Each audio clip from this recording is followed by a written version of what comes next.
June 17th, 1944, Afetna Point, Saipan. The afternoon air tastes like salt and cordite, and the coral underfoot crunches like broken glass. Heat shimmers off wrecked landing craft. Palms sag, shredded and smoking. Somewhere inland. A Japanese machine gun chatters again. Not steady now, but angry, like a trapped animal snapping in the dark. A U.S. Marine corporal from the 2nd Marine Division lies flat behind a low rise of coral rubble. Helmet tilted forward, sweat pooling at his eyebrows. He listens for the sound that matters most. The pause between bursts. Around him, the platoon has the look of men who have learned quickly that this island does not negotiate. A squad leader, a sergeant with a dusty face and a jaw clenched tight enough to crack teeth, raises his hand and points toward a line of jagged limestone that lifts out of the jungle like broken teeth. Those rocks are not just rocks. They are entrances. For 3 days, the Japanese defenders have been dissolving into Saipan's ridges and caves. Every time the Marines push forward, the jungle seems to exhale fire. Rifle shots from nowhere, grenades rolling out of unseen holes. A man steps too close to a crevice, and the crevice bites his ankles with a burst of bullets. The platoon's first instinct had been to shout, to call for surrender, to offer a way out. Some did it in English. Some tried broken Japanese phrases learned from interpreters. One man holds up a helmet on a rifle, waving it like a flag. Another yells that the war is over for them if they come out now. The reply is a grenade that thumps into the corral and sprays white fragments across the Marines like hail. The sergeant does not look surprised. His eyes move from cave mouth to cave mouth, measuring distance, angles, the slope that will funnel them into a killing lane if they rush. He has seen the pattern already. Calls to surrender answered by silence, then sudden violence, white cloth fluttering in a breeze, then a rifle muzzle appearing behind it, a man crawling forward, hands up, then a detonator wire yanked somewhere in the dark. This is how fear becomes procedure. The platoon's lieutenant, a second lieutenant with a map case strapped to his chest, crawls up to the sergeant and speaks close to be heard. There is no heroic speech, just short. Sharp words isolate the position. Keep heads down, bring up the engineers. Behind them, Navy gunfire still rumbles like distant thunder. But the caves are stubborn. Shells collapse entrances, and the defenders simply shift to another opening. A Sherman tank clanks forward on the coral road. Turret turning, its commander half out of the hatch with binoculars. The tank fires a high explosive round that smashes into limestone, blowing out dust and chunks of rock. The jungle coughs smoke. When it clears, there is still a dark hole. Then the engineers arrive. A Navy corpsman moves with them, crouched low, eyes searching for the next man who will go down. 2 Marine engineers carry satchel charges. Another man lugs a flamethrower, an M2 heavy and awkward, twin tanks on his back like a steel insect shell. The flamethrower operator's face is pale under grime. He looks younger than his rank suggests. He has been told, quietly, that the caves on Saipan are different from anything in training. He has also been told what happens when you get too close and trust a hand raised in surrender. The lieutenant signals. The riflemen widen out, forming a loose semicircle. Bar gunners settle into firing positions. A machine gun team sets up to rake the cave mouth if anything moves. The idea is simple. If the defenders rush out, they die in the open. If they stay inside, the Marines will make the inside unlivable. A Marine with a loudspeaker, attached to a radio jeep a little farther back, tries again. His voice comes out thin and metallic across the rubble. Come out. Hands up. You will be treated fairly. The words hang in the heat. No one comes. There is only a faint movement in the shadows. Maybe a helmet edge, maybe a trick of light. A shot cracks from the darkness. The bullet snaps past the flamethrower operator's shoulder and slaps into coral. The sergeant's hand drops. The flamethrower operator shuffles forward, knees bent, trying to make himself small. Two riflemen crawl alongside, covering the cave mouth. The operator's gloved hand tightens on the nozzle grip. He can feel the weight of the tanks dragging at his spine. He leans toward the opening, close enough to smell damp stone, close enough to imagine eyes staring back at him. A Japanese voice shouts from inside, sharp and furious, and then something metallic clinks. The sound of a grenade spoon. The operator squeezes the trigger. A sheet of flame erupts, orange and roaring, pouring into the cave like liquid sunlight. Heat punches outward. The air stinks of fuel and burning cloth. The roar fills the operator's ears until it becomes all he can hear, until even the gunfire around him seems distant. He sweeps the nozzle left and right in short arcs, as trained, as instructed, knowing that if he hesitates, the cave will spit death. Inside, there are screams, then coughing, then a wet silence. The riflemen do not rush in. Nobody does. They have learned that silence can be a weapon too. The lieutenant looks at the cave mouth, then at the engineers with satchel charges. He nods once. The engineers crawl forward, faces tight, and the corporal behind the coral rubble watches. Understanding the new rule of this island when surrender is refused, the Americans do not keep asking forever. A U.S. Army infantry squad from the 96th Infantry Division crawls uphill in single file. Helmets low, rifles hugged close. The men breathe through open mouths because the air is thick with smoke from the last barrage. Behind them, farther down the slope, artillery continues to answer requests like a machine that never tires. Incoming shells whine overhead, then slam into the ridge with a dull concussion that you feel in your chest more than you hear. But when the squad lifts its heads after the blasts, the ridge is still there, and the defenders are still there. The lead man, a buck sergeant, scans the fog and sees the thing that makes his stomach drop a narrow opening in a cut bank, just wide enough for a man to crawl into.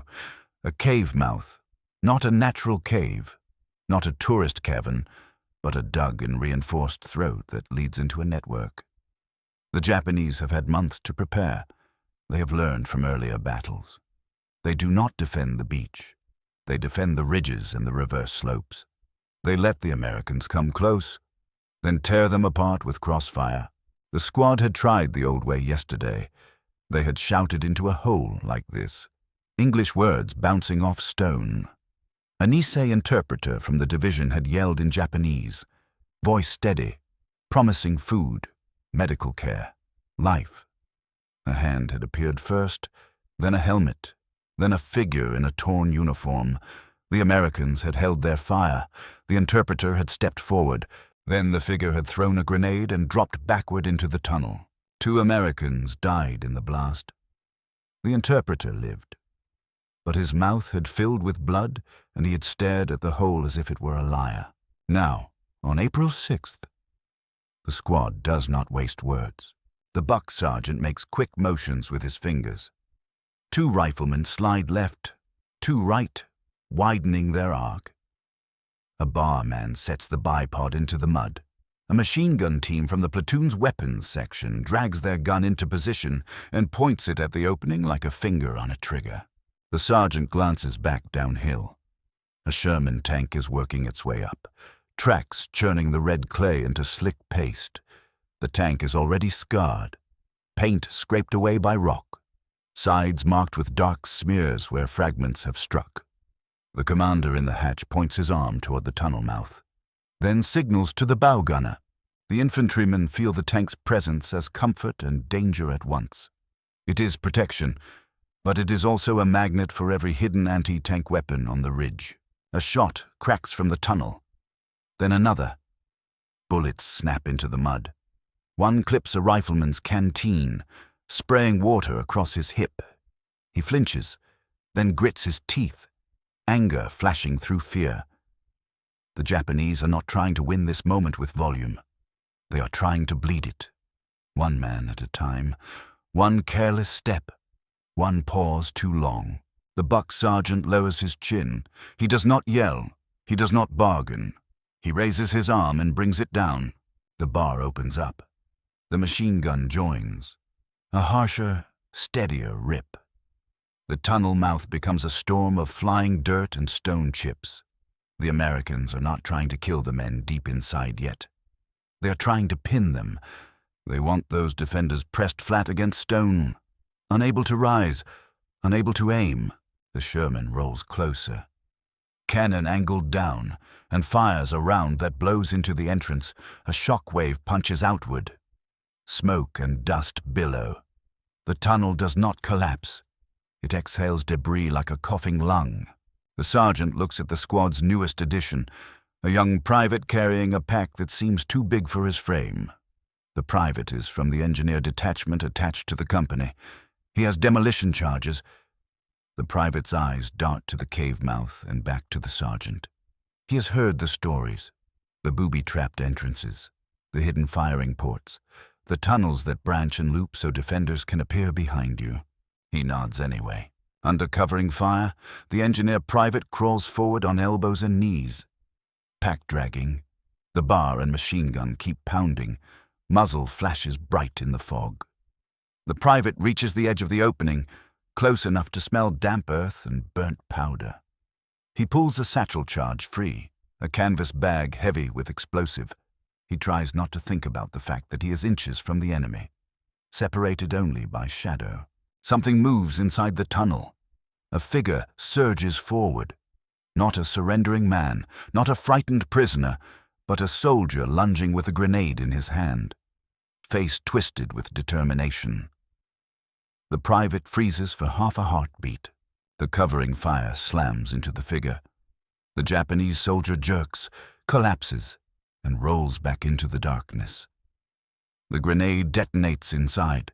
The blast muffled but close. The private flinches as hot air gusts out of the hole. That moment is the answer.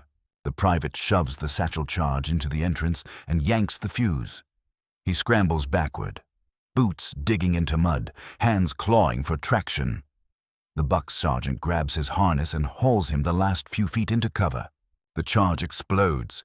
The tunnel mouth belches rock and smoke. The shockwave thuds through the men's ribs. For a second, the ridge seems stunned. Then, from another opening farther along the slope, a machine gun opens up. The squad realizes the tunnel is not a single hole. It is a system, a burrowed fortress. Destroying one mouth does not kill the animal. It just forces it to bite somewhere else. The platoon leader, crouched behind a terrace wall, speaks into a radio, voice tight and controlled. He calls for more artillery, more smoke, more tank support. He does not talk about surrender anymore. He talks about reducing positions, clearing bunkers, sealing tunnels. By Okinawa, the pattern has hardened into doctrine shaped by experience. When Japanese soldiers refuse to surrender, the Americans respond by isolating them, suppressing them, and then using whatever tools will reach into stone and darkness satchel charges, tank rounds, flamethrowers, and relentless artillery that turns ridgelines into churned clay. The buck sergeant wipes mud from his cheek, eyes fixed on the fog. He knows the ridge will not fall because someone asks politely. It will fall because the men inside are burned out, blasted out, or buried where they stand. A Marine assault team from the 6th Marine Division crouches behind a collapsed stone wall, waiting for the signal to move. They are not alone. A Sherman tank idles nearby, engine rumbling like a tired animal. A corpsman kneels with his aid bag open, fingers already smeared with mud and iodine. An engineer squad checks fuses and caps with hands that shake only when they stop moving. At the center of it all stands the flamethrower operator. He is a private first class, face hollow from weeks of strain, eyes rimmed red from smoke. The M2 flamethrower on his back is heavier when it is wet. Fuel sloshes in the tanks as he shifts his weight. The nozzle is slick in his gloved hands. The men around him do not stare, not openly, but their glances keep finding him. In this kind of fighting, the flamethrower is a key that opens doors no one wants to enter. Ahead, the Japanese position is invisible at first, just a rise in the terrain, a line of scrub, a dark crack at the base of a limestone outcrop. But the Marines have learned to read the island the way hunters read tracks.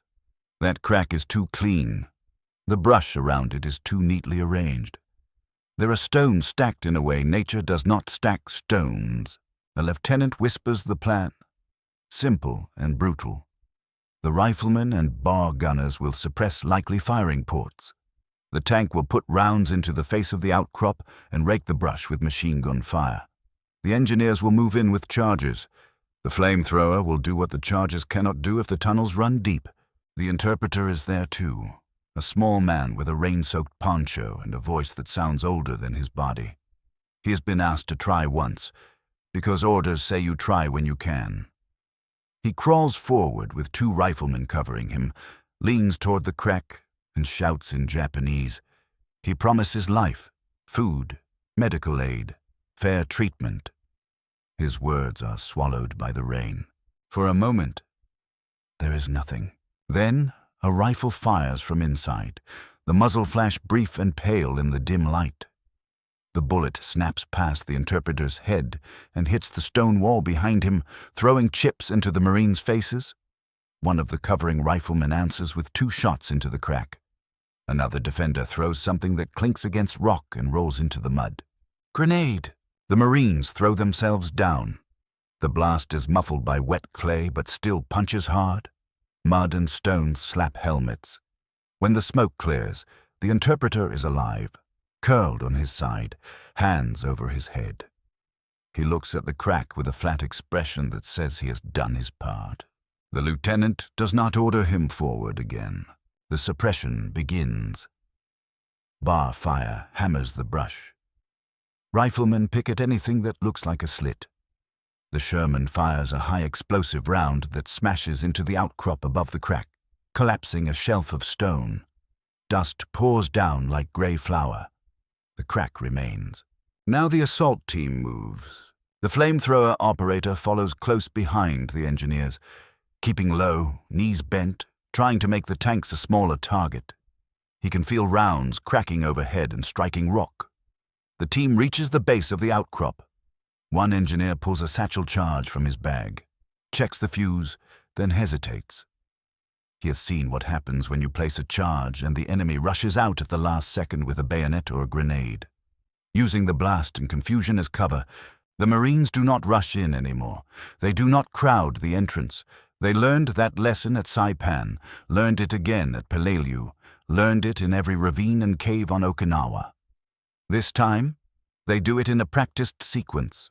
The lieutenant points. The flamethrower operator steps forward alone, because only one man can fit at the crack. A rifleman grips the operator's belt from behind for a heartbeat, steadying him, then lets go. The operator leans toward the opening and hears the sound of movement inside. Boots scraping stone. Someone breathing hard. Someone muttering. He squeezes the trigger. Flame surges into the crack, a roaring orange stream that turns rain into steam. The heat blasts outward, drying the operator's face in an instant. The smell is immediate and sickening. Fuel and scorched cloth and something else that the mind does not want to name. Inside the darkness, voices rise, sharp and panicked, then cut off. The operator sweeps the nozzle in short arcs, aiming not at a single point, but at the space itself, filling it with fire so there is nowhere to hide. The tank's machine gun fires in short bursts, stitching the brush to prevent anyone from rushing out elsewhere.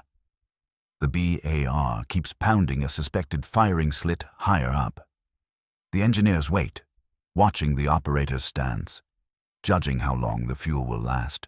Then the operator releases the trigger and staggers back, chest heaving. The engineers move in fast. One shoves a satchel charge into the crack as deep as he can and pulls the fuse. He dives away. The explosion follows, dull and heavy, a punch that makes the wall vibrate. Stones tumble. The crack collapses partially. choking with debris. For a second, the Marines hold their fire and listen. From inside, there is a faint scraping. Then a cough, then a weak shout that turns into a gurgle. Another sound follows, a single rifle shot fired blindly. Then nothing. The lieutenant raises his hand again, not in mercy, but in method. He signals the men to cover the other likely exits, to watch the reverse slope, to be ready for the defenders to surface somewhere unexpected. They have learned that refusal to surrender does not end when one entrance is sealed. It just forces the fight to shift, deeper into the ridge, into the tunnels that connect positions like veins. The flamethrower operator wipes rain from his eyes and looks back at the collapsed crack. He does not feel triumph. He feels the dull exhaustion of a job that has become routine. A routine built from the knowledge that on Okinawa, a raised hand can be a weapon and a plea can be a trap. A U.S. Marine Line Company has dug shallow foxholes along a ridge, not deep enough in the coral to be comfortable, but deep enough to keep a man's head down. The Marines are stretched thin, bodies pressed into the earth, rifles across chests, bayonets fixed because the night is when Saipan likes to bite.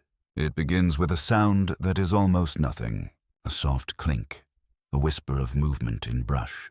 A cough quickly swallowed. The Marines have been told about Japanese night tactics, infiltration, crawling through gaps, using the darkness to slip close and throw grenades into sleeping holes. They have been told that the defenders do not always come in a big charge. Sometimes it is just one man with a knife, trying to make the line bleed in panic. A corporal in one foxhole holds his breath and listens. He hears it again, closer now. His fingers tighten on the stock of his M1 Garand. Beside him, his buddy is awake too, eyes wide, mouth slightly open, trying to keep breathing quiet. The corporal's mind flashes to yesterday afternoon, when they had called into a cave and received a burst of fire for their trouble. He remembers the bodies dragged back. He remembers the look on the lieutenant's face when he stopped asking men to shout. Now, in the dark, the corporal sees a shape, lower than standing height, moving like a shadow that has learned to crawl. He snaps the rifle up and fires. The muzzle flash briefly paints the jungle in white light. Leaves jump. The shape jerks and disappears behind brush. Immediately, Japanese fire answers from somewhere else.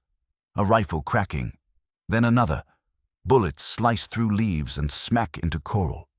A grenade arcs in, a dim shape against dimmer sky, then thumps into the dirt a few feet away.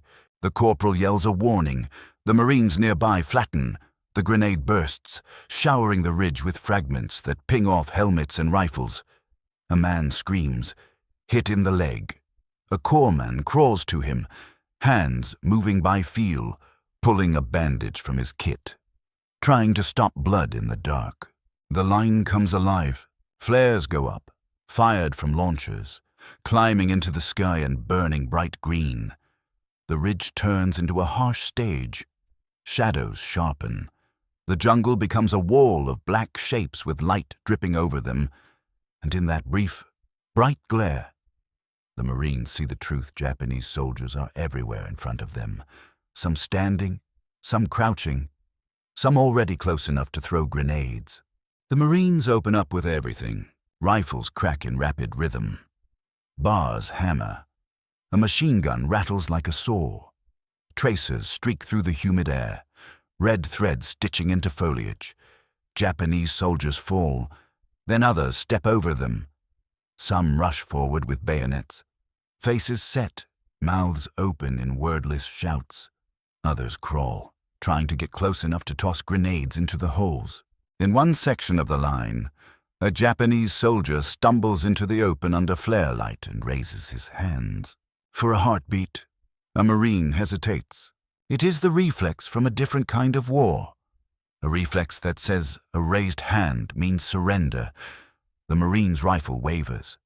He squints, trying to read the figure's posture. The Japanese soldier takes a step forward, hands still up. Then the soldier's hands drop fast. A pistol appears, small and dark. The Marine's buddy fires first.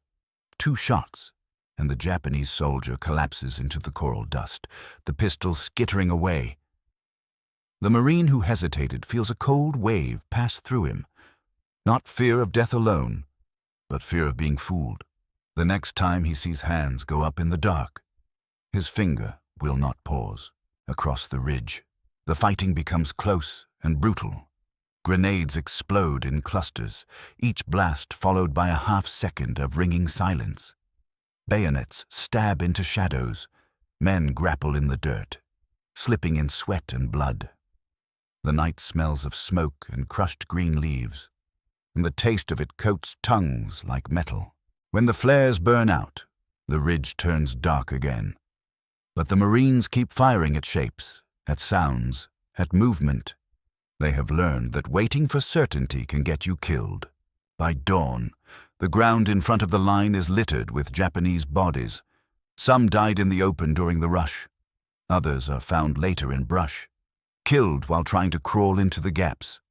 The Marines are exhausted, faces gray, hands trembling as adrenaline drains away. The company commander walks the line after sunrise, stepping carefully around holes and wounded men. His voice is hoarse. He speaks to squad leaders and platoon sergeants in short sentences, and his words spread down the line like a new rule. Do not approach alone. Do not trust movement near the entrances. Do not assume surrender is real in the dark. Use firepower first. Close only when the position is pinned and sealed. Nobody writes it down on the spot, but it becomes the operating instinct, the refusal to surrender, and the way surrender can be used as bait. Reshapes how Americans fight. It pushes them toward distance, toward overwhelming fire, toward flamethrowers and charges and tank rounds that remove the need for a conversation. The corporal who fired first at the crawling shape sits on the edge of his foxhole, staring at the jungle. His hands are shaking now that the sun is up. He watches a detail drag bodies away.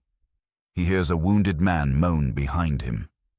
He thinks about that raised hand in the flare light and the pistol that followed.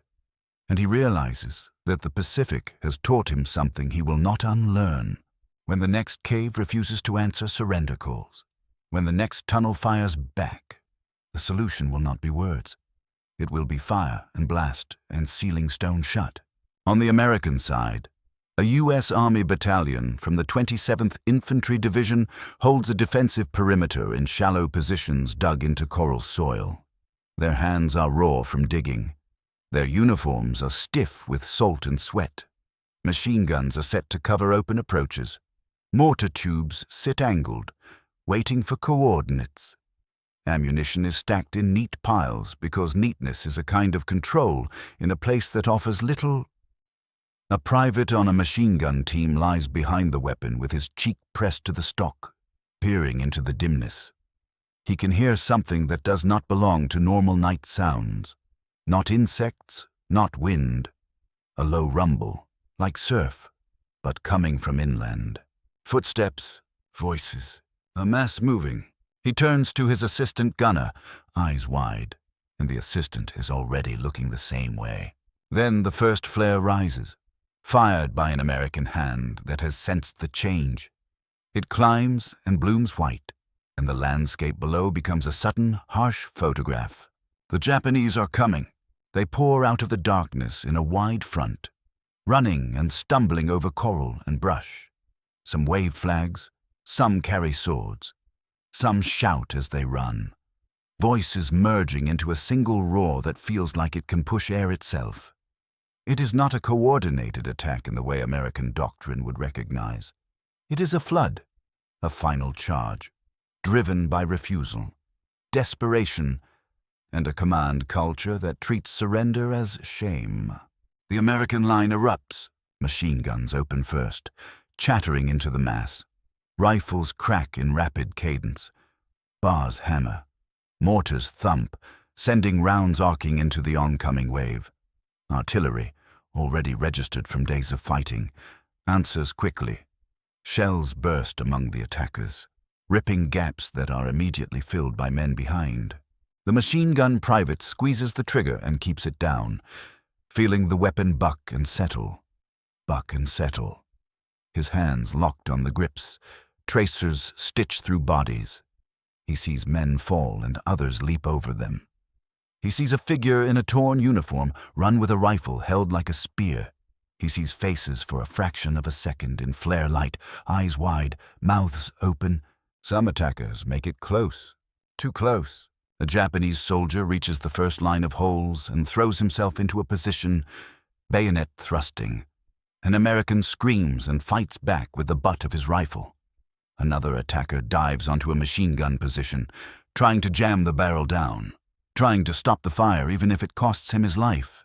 The machine gun private's assistant gunner drops his ammo can and pulls a pistol, firing point blank at a man scrambling toward them. The man collapses across the gun's tripod, blood dark on coral dust. The private keeps firing, trying to push the wave back before it swallows them. In the chaos, surrender is not even a question. There is no room for it. The Japanese attack is a declaration that they will not stop until they are dead or through. The Americans answer with everything they have because anything less means being overrun. A platoon sergeant runs along the line, shouting into men's faces, ordering them to keep firing, to keep their heads down, to throw grenades only when they have a clear target. His voice is rough, but it holds the line together. He kicks at a rifleman who is starting to freeze, snaps him back into motion with a curse and a shove. Behind the line, tank engines roar. Shermans move into firing positions and begin blasting canister and high explosive into the oncoming mass. The sound is deafening. Each tank round is a door slammed shut on another segment of the charge. But still, some Japanese soldiers break through. In one spot, a cluster of attackers reaches an artillery position and falls on the gunners with bayonets and grenades. The Americans there fight hand to hand, swinging shovels, ramming shells into breaches, firing pistols until they are empty. Men who have been loading guns for days suddenly become infantry because survival does not care about job titles. The battlefield becomes a series of small, vicious circles, each one a struggle to keep breathing. As dawn creeps in, the flares become less necessary. The light reveals the extent of it. Bodies lie everywhere, layered in the approaches like driftwood after a storm. The ground is torn up, littered with spent casings and broken rifles. Smoke hangs low, mixing with the morning humidity and turning the air into a sour haze. When the last pockets of attackers are cut down or scattered, the Americans do not chase recklessly into the brush. They have learned that the end of a charge can be the beginning of an ambush.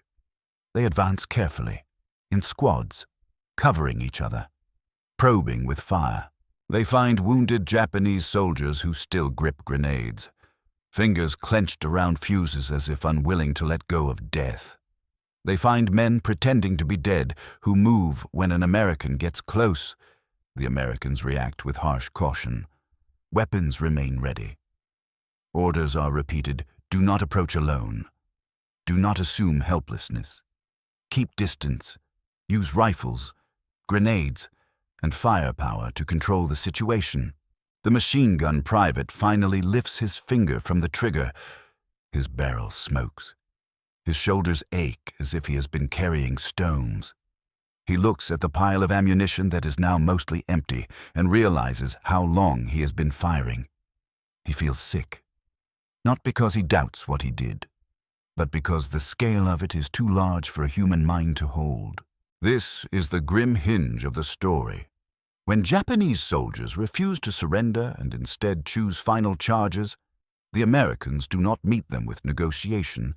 They meet them with prepared defenses, intersecting fields of fire, tanks and artillery, and a readiness to kill at close range when the line is threatened. The refusal to surrender forces a refusal to hesitate. As the sun rises fully over Saipan, the American perimeter still stands. It stands because it had to. Behind it, medics move among the wounded. Officers count heads. Men stare out across the field and understand that the next phase will be just as hard. because the ones who survived on the other side will likely retreat into caves and refuse again. Marine platoon moves in short bounds, not rushing, not stopping too long. Their uniforms are stained red-brown from the clay. Their faces are drawn tight, eyes always searching for the small signs that mean danger. A pile of stones that looks too deliberate, a patch of grass cut short, a seam in rock that is darker than it should be. They find another entrance. It is not dramatic at first, just a low opening under roots, half concealed by broken brush. But the Marines feel the familiar shift in the air, the way men go quiet when the fight turns from open ground to the mouth of the earth. An NCO gestures and the line spreads. Riflemen cover likely firing angles. A BAR man sets up where he can rake the entrance, the tank behind them. A Sherman with fresh track marks in the mud angles its hull so the front armor faces the hole. The commander watches through binoculars, jaw set, waiting for the signal. The interpreter, older now in the eyes than he had been in April, steps forward anyway because the ritual still exists. He cups his hands and calls into the darkness, voice carrying through the damp air. He offers food, safety, treatment. He uses the words that have been repeated on island after island. The answer is a rifle shot that smacks into rock and throws a spray of chips across the interpreter's poncho. Nobody flinches the way they might have months ago. The Marines have seen the pattern too many times. A refusal can look like silence, or it can look like a bullet. Either way, it means the same thing. The lieutenant makes a tight motion with his fingers. The tank fires. A high explosive round slams into the rock face above the entrance, and the crack of impact becomes a rolling thud that echoes through the ridge. Dust pours down. The entrance remains, stubborn, like a throat that refuses to close. The flamethrower team moves up. The operator is different from the one at Saipan. This one is a corporal now, promoted because men do not last long in this job unless luck rides with skill. He adjusts the straps on the tanks, checks the hose connection, then leans into the opening and sends fire into the dark. The flame roars and fills the mouth of the tunnel. Steam explodes outward as heat meets wet stone. The corporal sweeps left and right, controlled, practiced, cutting off air, forcing the defenders deeper or forcing them out. For a heartbeat. Something stirs inside. A shout, a scrape. Then a shadow lunges toward the opening, fast and desperate. The Marines do not wait to see what is in the hands. The bar fires. The shadow collapses, half in and half out, and rolls back into the darkness. A grenade detonates inside the tunnel a second later, muffled but close. It is the last argument of men who will not come out. The engineers push forward with satchel charges. One man shoves the bag into the entrance as deep as he can reach and pulls the fuse. The platoon falls back into cover. The explosion follows, heavy and final, sending a wave of dust and rock outward. When the air clears, the entrance has slumped inward, partially sealed, partially. The lieutenant does not call the job finished. He has learned that tunnels breathe, that another exit can open farther up the slope, that the defenders may reappear behind them, slipping out through a hole no one saw. So he orders a perimeter around the ridge. He sends a squad to check the reverse slope. He keeps the tank where it can pivot and rake likely escape routes. He waits, listening for shots from an unexpected angle. Minutes pass. Then a faint sound comes from beneath the collapsed entrance. Not a shot this time. Not a grenade. A cough. A weak scrape. A voice, hoarse and thin, calling out in Japanese. The interpreter crawls forward again, slower now, and speaks softly toward the rubble. He repeats the offer, but this time his voice is different. It is not hopeful, it is careful, like a man trying to coax a wounded animal from a trap. A hand appears, trembling, fingers empty, then another. A Japanese soldier pushes forward, face streaked with soot and mud, eyes swollen from smoke. He is unarmed. He blinks at the light like it hurts. Behind him, another man follows, then another, each one moving as if expecting a bullet to end them the moment they show themselves. The Marines keep rifles trained, but they do not fire. They do not rush forward either. The NCO barks orders. Hands up. Move slow. Stop. One Marine steps in with a rifle and searches the first prisoner, pulling away a hidden knife, then tossing it aside. Another Marine searches the second, then the third. The prisoners are marched back, guarded on both sides, watched with a suspicion that has been earned.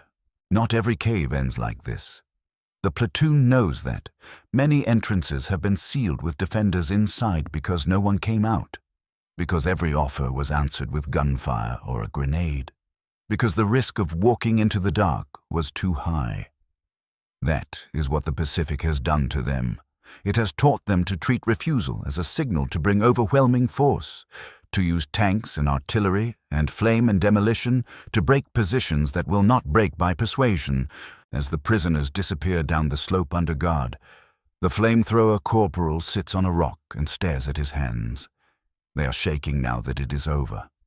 He watches the mist drift across the ridge and thinks about the men who did not come out, the ones who chose death, the ones who used surrender as a trap, the ones who never had a chance to choose anything at all. Around him, the platoon resets its formation and moves on, because Okinawa is not finished with them yet. And there will be another ridge, another hole, another moment when a voice calls for surrender and the darkness answers back.